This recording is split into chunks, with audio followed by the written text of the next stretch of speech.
오늘 부활주일 아침 말씀의 제목은 부활 신앙을 회복하라입니다. 드디어 십자가 죽음의 어두운 그런 장막이 다 걷히고 새 역사의 아침이 밝아왔습니다. 무덤은 생명의 주님을 더 이상 가둬둘 수가 없었습니다. 그래서 오늘 본문의 1절부터 8절까지의 말씀을 보면 예수님께서는 정말 말씀하신 대로 부활하셨습니다. 3일 만에 다시 부활하셨습니다. 여러분, 부활하신 주님을 찬양합니다. 이 자리에 계신 여러분은 부활의 주님을 정말 믿으십니까? 혹시 믿어지지 않는다 하시라도 아멘으로 대답하시기를 바랍니다. 주님이 믿음을 주실 것입니다. 신기하게도 오늘 본문에 보니까 부활하신 예수님을 만났던 사람도 또 그 소식을 들었던 사람들도 믿지 않았다라고 오늘 본문에 소개를 하고 있지 않습니까? 근데 우리는 그 부활의 주님을 믿습니다. 근데 아직도 저 많은 세상 사람들은 예수님의 부활하셨다는 사실을 마치 그냥 전설처럼 무슨 전래동화에 나오는 그런 이야기처럼 그렇게 받아들여요. 믿지 않습니다.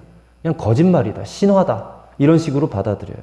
근데 그런 이야기들이 초대교회 때부터 부정하는, 예수님의 부활을 부정하는 그런 사람들이 있었어요.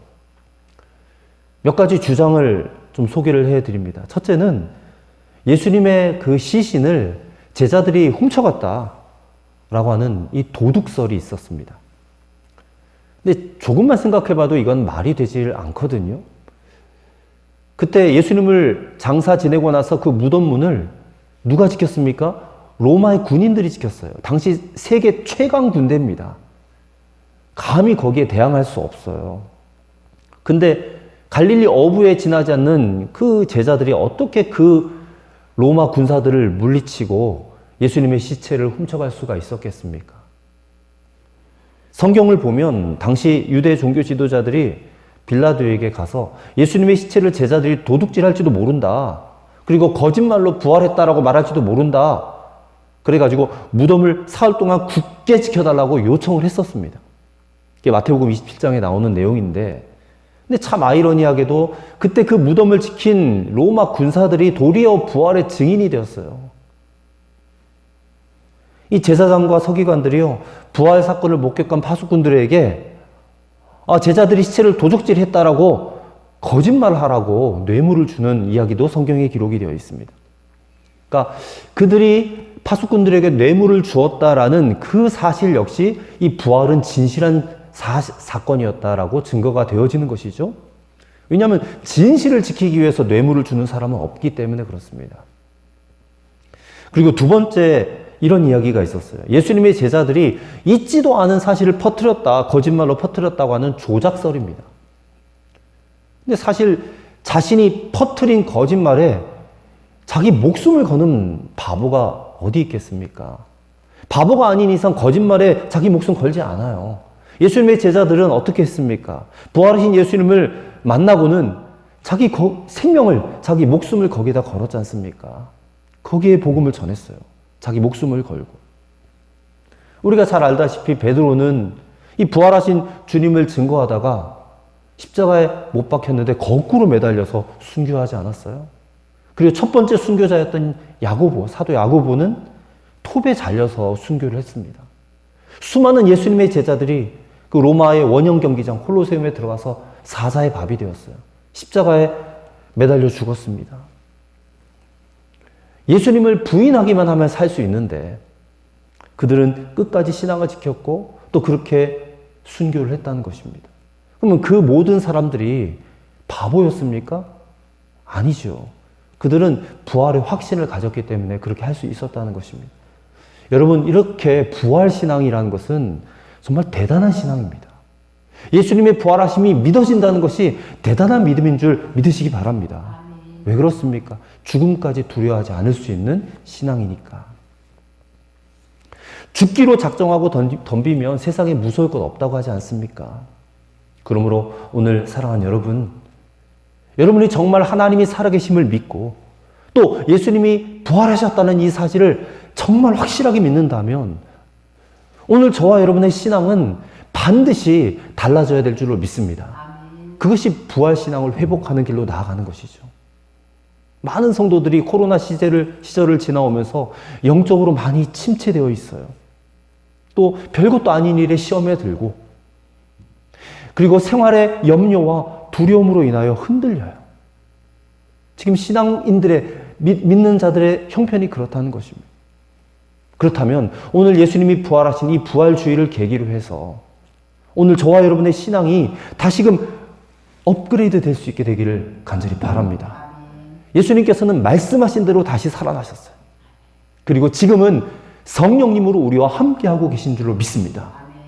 그래서 저 세상이 주는 모든 어려움과 침체와 두려움과 염려의 모든 악한 영들은 다 떠나가게 될 것이고, 오늘 저와 여러분 예배 드릴 때에 확고한 부활신앙으로 우리 주님이 회복시켜 주실 줄로 믿습니다. 이 부활신앙을 반드시 회복하실 수 있는 오늘 여러분과 저가 되기를 간절히 바랍니다. 그러려면 첫째로 낙심과 절망의 갈릴리로 찾아오시는 주 예수님, 그 예수님을 만나셔야 된다는 것입니다. 자, 오늘 본문은 예수님의 죽음으로 실망하고 낙담하고 절망 가운데 있었던 여인들의 모습으로부터 시작이 돼요. 막달라 마리아, 야고보의 어머니 마리아, 또 살로메, 이들이 향품을 들고 주님의 무덤으로 갔습니다. 근데 갔는데 무덤을 막고 있던 돌이 굴려져 있는 겁니다. 그리고 그 안에 가보니까 흰 옷을 입은 한 청년이 앉아 있는 거예요. 아마 천사였을 것입니다. 그 천사가 6절과 7절에 이렇게 말합니다. 청년이 이르되 놀라지 말라. 너희가 십자가에 못 박히신 나사렛 예수를 찾는구나. 그가 살아나셨고 여기 계시지 아니하니라. 보라, 그를 두었던 곳이니라. 가서 그의 제자들과 베드로에게 이르기를 예수께서 너희보다 먼저 갈릴리로 가시나니 저는 너희에게 말씀하신 대로 너희가 거기서 배우리라 하라 하는지라. 자, 그 말씀을 들은 이 여인들이 말씀은 들었는데 이게 도저히 믿어지지가 않는 겁니다. 그래서 너무 두려워가지고 놀라서 도망가 버렸다라고 8절에 기록하고 있어요. 근데 오늘 이 천사의 말을 가만히 보면 왜 부활하신 예수님께서 갈릴리로 먼저 가셨을까? 근데 사실 이 말씀도 예수님이 십자가에 못 박히시기 전에 이미 제자들에게 약속하셨던 말씀이었거든요. 마태복음 26장 32절에 예수님이 이렇게 하셨습니다. 그러나 내가 살아난 후에 너희보다 먼저 갈릴리로 가리라. 너희보다 먼저 갈 거다.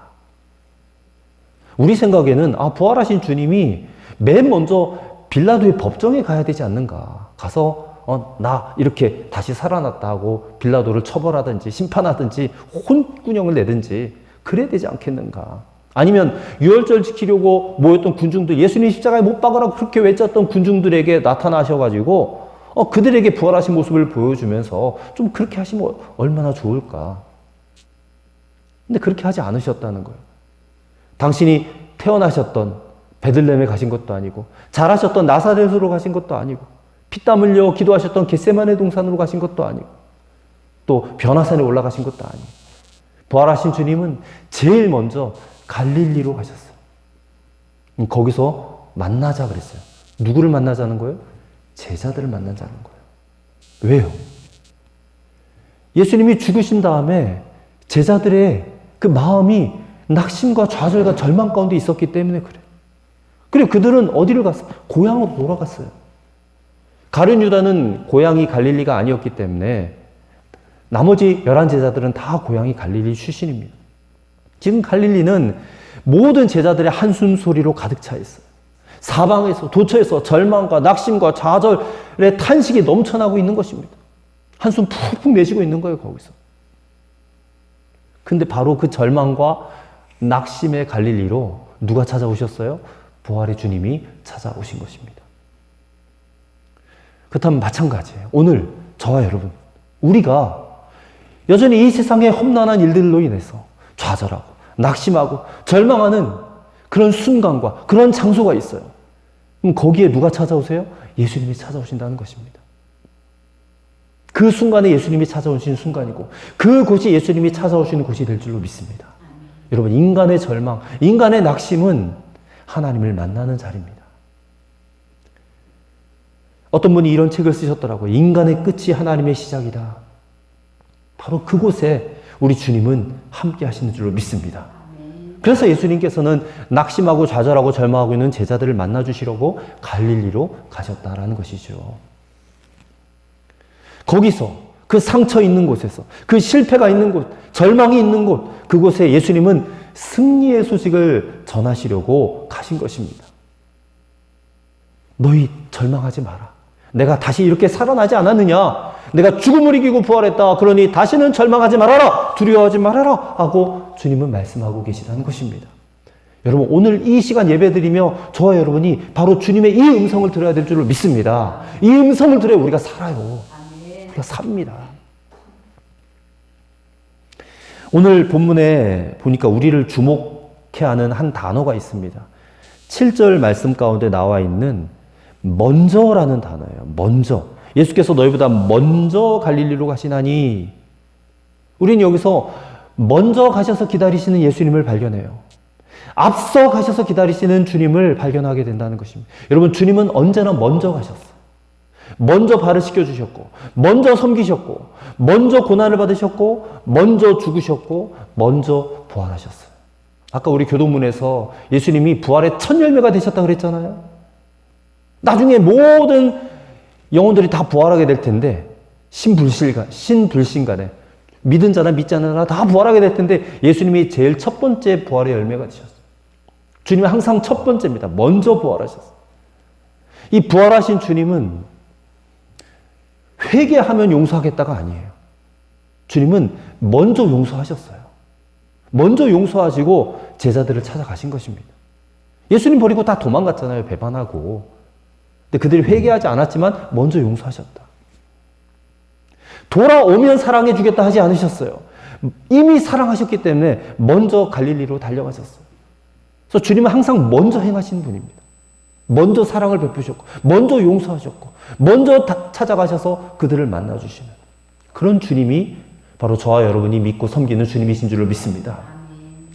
오늘 우리의 갈릴리는 어디입니까? 여러분이 낙심하고 좌절하고 있는 여러분의 갈릴리, 그 현장이 과연 어디입니까? 제자들에게는 그들의 고향 갈릴리가 거기였듯이 오늘 주님은 저와 여러분의 그 갈릴리 현장 속으로 우리보다 먼저 찾아가실 줄로 믿습니다. 다시 만나 주실 것이고, 거기서 우리의 상처를 치유하실 것이고, 우리를 회복시켜 주실 줄로 믿습니다. 그리고 그곳 갈릴리에서 저와 여러분 더불어서 주님은 사랑의 관계를 회복하기를 원하고 계십니다. 우리 그곳에서 주님을 만나실 수 있게 되기를 바랍니다. 그래서 부활의 능력을 가지고 새롭게 출발하실 수 있게 되기를 바랍니다.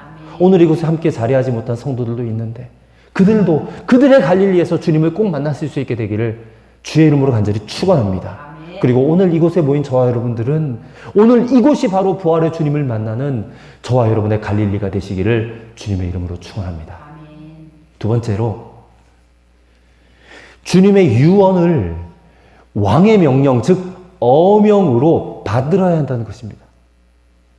옛날에 우리가 사극 같은 거 보면 어명이요 하는 그런 대사를 우리가 듣게 되죠. 그러면 백성들이 그 신하가 가져와서 어명이요 하면 어떻게 해야 돼요?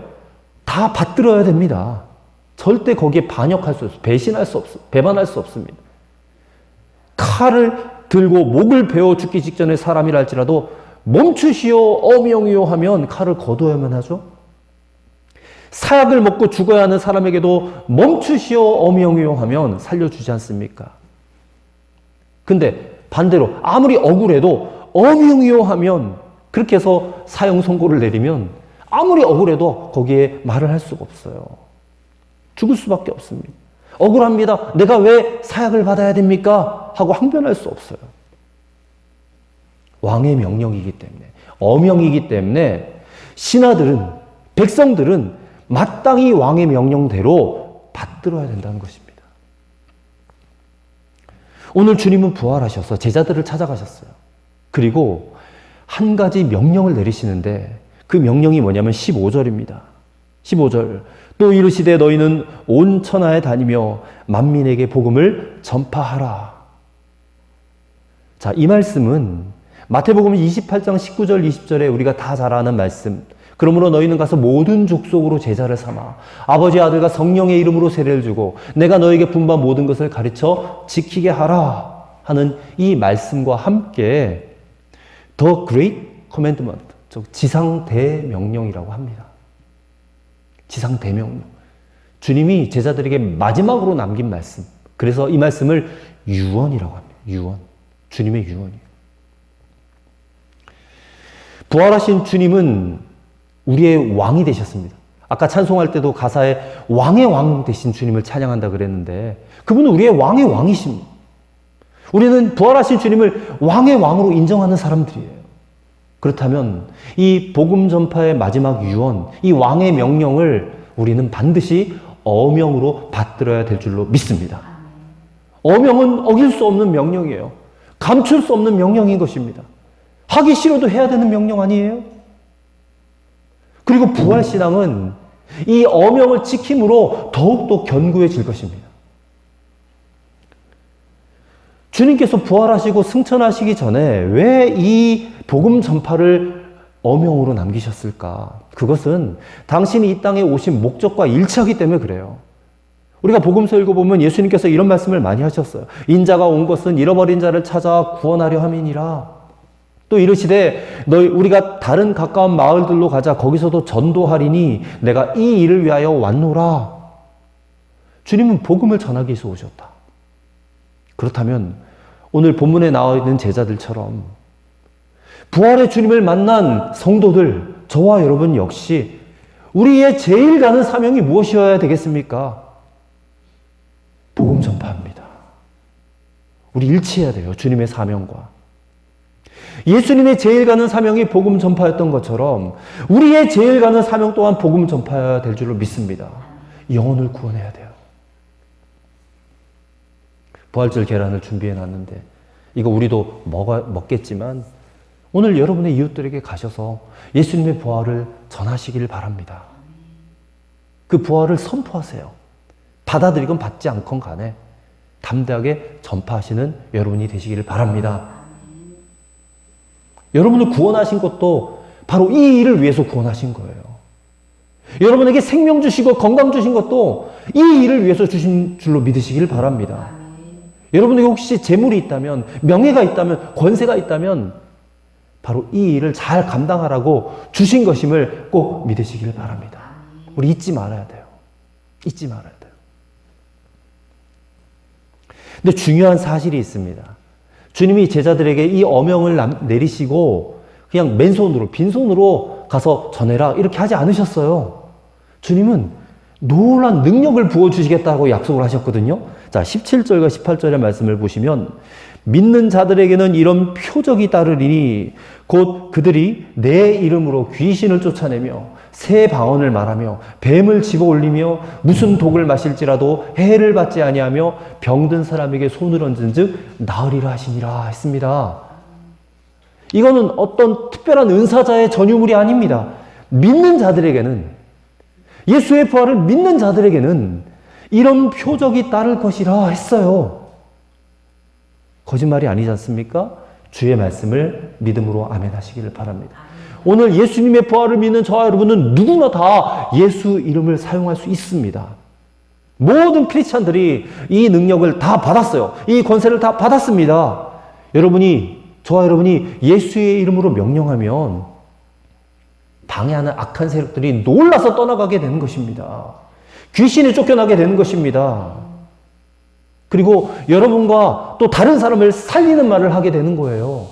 여러분이 꺼내는 말 한마디가 어떤 사람의 생명을 살리는 그런 말이 된다는 거예요.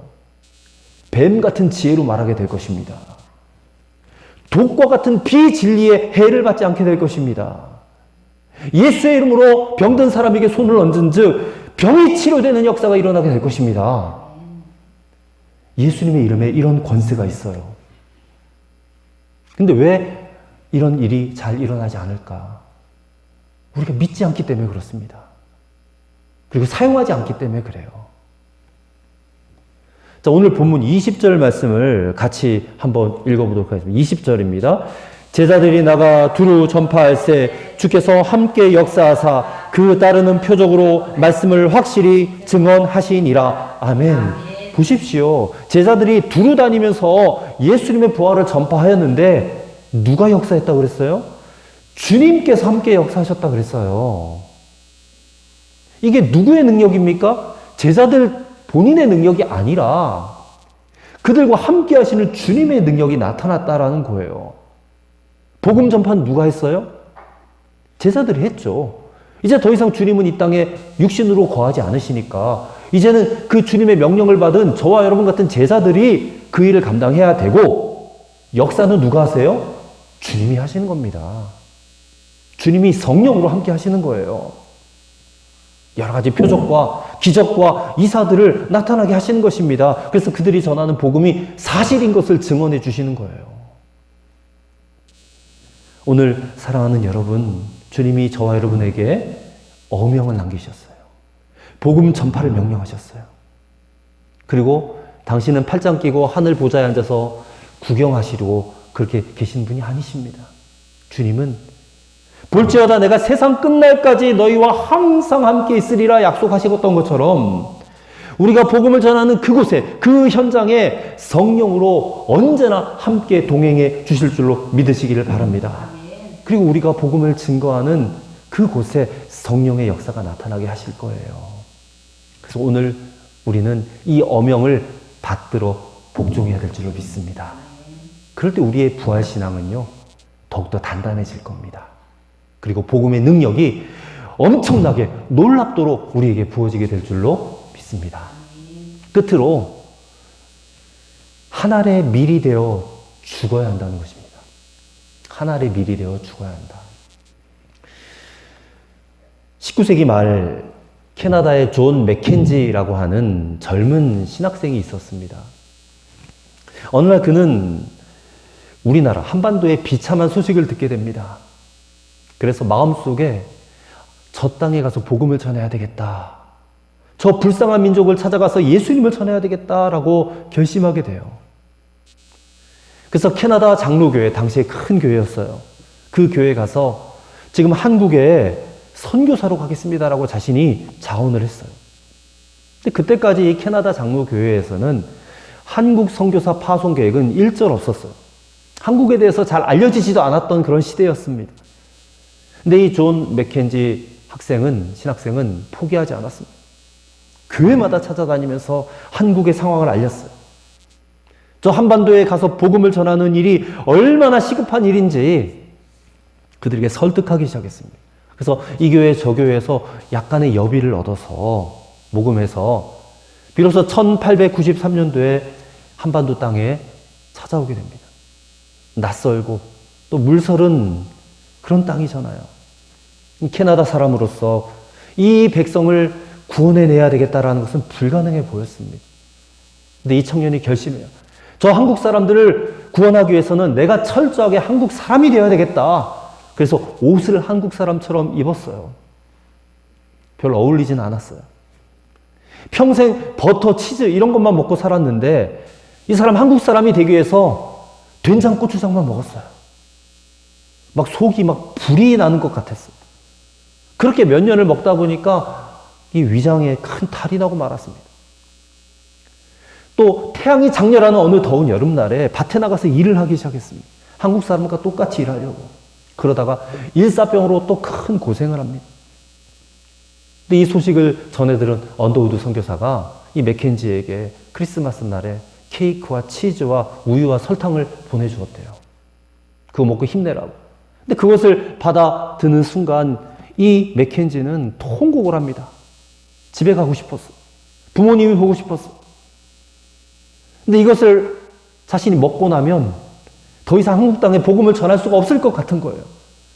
그래서 자신이 받은 케이크와 치즈, 우유, 설탕 다 마을 사람들, 동네 아이들에게 다 나눠줬어. 그리고 그날은 더 많은 된장과 고추장을 먹었답니다. 일사병으로 인한 고열로 시달려야 했어요. 그렇게 그는 외로움과 고독에 시달리다가 정말 이름도 없이 빛도 없이 황해도 어느 마을에서 죽어갔다는 거예요. 이 소식을 캐나다 장로교회가 전해 듣습니다. 그래서 그 선교사가 순교한 그곳에 선교사를 또 보내요. 또 교회를 건축하게 합니다. 이후에 캐나다 장로교에서 온 많은 선교사들이 그 황해도 지역에 복음을 전파하게 되었다는 거예요. 이 이야기가 어디에 나오는 이야기예요? 한 알의 밀이 되어라고 하는 책에 나오는 이야기예요. 한 알의 밀. 예수님이 하신 말씀이에요. 요한복음 12장 24절에 내가 진실로 진실로 너에게 이르노니 한 알의 밀이 땅에 떨어져 죽지 아니하면 한 알 그대로 있고 죽으면 많은 열매를 맺느니라. 한 알의 밀이 죽으면 많은 열매를 맺느니라. 한 알의 밀이 땅에 떨어져 죽었기 때문에 저와 여러분이 구원받을 수가 있었어요. 가장 먼저는 아까 예수님이 먼저 하셨다고 그랬죠. 먼저는 주님께서 한 알의 밀이 되어 죽으셨잖아요. 십자가에서. 그래서 그 터전 위에 생명의 싹이 트기 시작했습니다. 그리고 그 예수님의 죽으심과 부활을 믿는 많은 믿음의 사람들이 자신의 가족과 직장과 일터를 다 포기하고 한 알의 밀이 되어서 이 복음 전파하는 일에 헌신하였기 때문에 오늘 이 한국 땅에 복음이 전해 들어온 것 아니겠습니까? 기꺼이 자신의 생명을 내놓은 희생하는 사람들이 있었기 때문에 오늘 저와 여러분이 이 자리에 앉아서 부활주일 예배를 드리고 있는 것 아니겠어요? 오늘 부활하신 예수님께서는 저와 여러분에게 이제 너희가 한 알의 밀이 되라 그렇게 말씀하고 계신 줄로 믿습니다. 이것이 오늘 부활주일을 맞이한 우리가 붙들어야 할 주님의 뜻이라고 믿으시기를 바랍니다. 여러분 자녀를 위한 한 알의 밀이 되셔야 됩니다. 여러분 부모님을 위한 한 알의 밀이 되셔야 돼요. 가정을 위한 한 알의 밀이 되셔야 되고 직장과 사업장 또 학교와 우리 교회를 위한 한 알의 밀이 꼭 되시길 바랍니다. 이 말씀을 주님의 음성으로 받으셔야 돼요. 그래서 오늘 내 삶의 자리에 한 알이 밀이 되어서 내가 반드시 죽으리라. 그렇게 결심하시길 바랍니다. 죽는다라는 말은 실제 목숨이 죽는다는 뜻도 있겠지만 내 뜻을, 내 고집을 꺾고 주님의 뜻에 순종하는 것입니다. 그게 죽는 것입니다. 내 고집, 내 소견에 옳은 대로 하고자 하는 그 마음들을 꺾어버리는 거예요. 그리고 주님의 뜻이라면 100% 순종하겠다. 이게 죽는 겁니다. 죽으면 많은 열매를 맺으리라. 죽지 않으면 어떻게 돼요? 한 알 그대로 있는 거예요. 한 알 그대로 있다는 게 뭐예요? 아무짝에 쓸모없다라는 거예요. 아무짝에 쓸모없다. 많은 열매를 맺게 하시리라는 약속의 말씀이 한 알의 밀이 되어 죽는 저와 여러분들에게 이루어지게 될 줄로 믿습니다.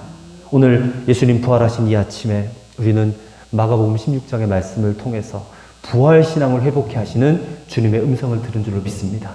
이제 낙심과 좌절의 현장에서 부활하신 주님 만난 저와 여러분들, 주님의 부활을 전파하라는 이 왕의 명령 마음으로 받드시고 담대하게 여러분 입으로, 여러분의 삶으로 증거하는 한 알의 밀로 죽어지시기를, 그래서 많은 생명들을 살려내고 구원하는 크리스찬으로 살아가시기를 우리 주의 이름으로 간절히 축원합니다.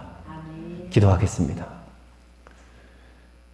부활하신 주님, 당신의 부활을 소리 높여 찬양합니다.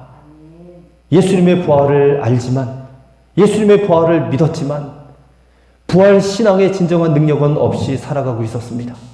주님, 오늘 2022년 부활주일 아침에 이 부활 신앙을 회복시켜 주시옵소서. 낙심과 절망의 현장에 먼저 찾아오신 주님을 만나게 하시옵소서. 복음을 전파하신 주님의 말씀을 어명으로 여기고 받들게 하시옵소서. 하늘의 밀이 되어 땅에 떨어져 죽으라 하신 주님의 말씀을 받고 우리가 죽어서 많은 열매를 맺게 하여 주시옵소서. 이 부활신앙이 우리를 다시금 새롭게 만드는 오늘 부활주일이 되게 하여 주시옵소서. 우리 주님 예수 그리스도 이름으로 기도드리옵나이다. 아멘.